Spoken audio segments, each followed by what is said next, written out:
new channels started forming, and where initially had 2 active channels, we started having 4 or 5 active channels. The breadth of the river now has increased by more than 50% in this 100 years, leading to erosion, changing river banks, broadening of the river, and impacting the most vulnerable sections of the society who live close to the river very deeply. It has also had a profound impact on agriculture, on industry, and infrastructure.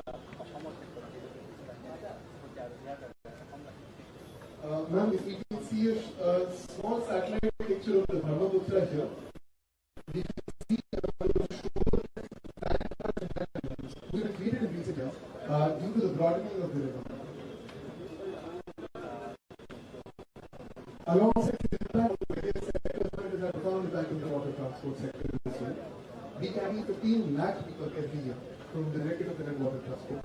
Through informal and private channels, nearly 60 lakh people a year are transported through TV. However, ma'am, this travel is not particularly accessible,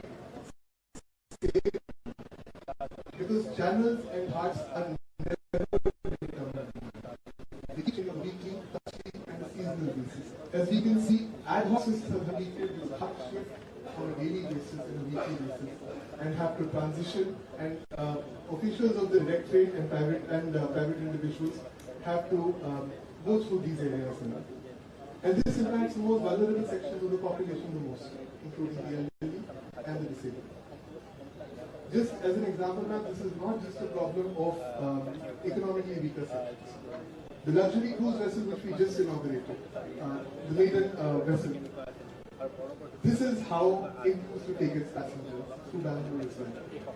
That is why, ma'am, this particular project, the World Bank project which we have started, has brought a transformational change to the manner in which we look at water transport in this state. And an example of that, ma'am, thanks to you, the entire ministry and the vision of the Honorable Chief Minister, is one small example is the gateway of Guwahati. Ma'am, this is the location which we had chosen initially, this particular location for the terminal, and it was not based only on engineering standards. It was based on historical and economic necessity. Historically, over decades, 3.5 kilometers downstream and a kilometer upstream is the area which was used for transport to North Guwahati, Purva, Swaji, and other areas. Moreover, ma'am, Fancy Bazaar, where we stand, is the economic emotional cradle of the state. This is where people will come and go, and this is also turning into the tourist capital of the state. There are a number of challenges now, and the site was not easy. As you can see, the discharge volume of the river from the lean season to the flat season increases about 50 times, from 1,700 cubic meters per second to 74,000 cubic meters per second in the flat season. The river recedes about 140 meters between July and February. Moreover, both erosion and deposition take place, and the speed of the river varies considerably. The initial idea which the Honorable Chief Minister had given was to provide a safe and accessible means of public transport. But given that Guwahati itself has been granted this particular bridge under the NDB project, the Guwahati North Guwahati Bridge, recently Honorable Prime Minister has laid the foundation stone for the Narangi-Urva Bridge, and we are also looking to get the Palashpadi-Swalchi Bridge shortly. This opens up new avenues for our terminal, especially on the commercial and the tourism side. Last year, we had more than 1 crore tourists in the state. Even if 5% of such tourists can be shown the beauty and the richness in Assam's waters, it will give them a new perspective about the state and this part of the country. There were a number of challenges, largely related to the Indo-Bangladesh Protocol route, which was used to bring in pontoons from West Bengal and to bring in large jack-up barges from the south. Despite those challenges, Nasan improved and the state administration has its best to complete the project within a 3-year period. And this is just a satellite view of where we stand, how deep into the river we currently are, and how this is probably the only way to provide all weather services to our citizens. This is a short video, ma'am, which just explains how much the river receives during certain times and why it is so challenging to deal and manage the river, let alone control it. From right next to the river, ma'am, water levels recede about 140-150 meters into the riverbed.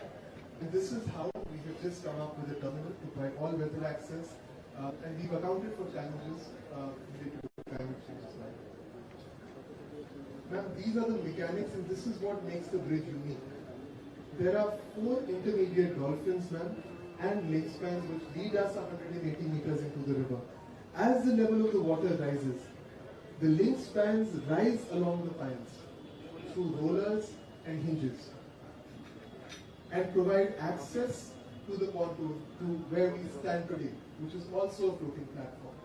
It was Honorable Chief Minister's initiative, ma'am, to ensure that the hydrology of the Brahmaputra is not affected in any way, which is why we had to make a floating pontoon, which does not impact the river, the hydrology upstream or otherwise.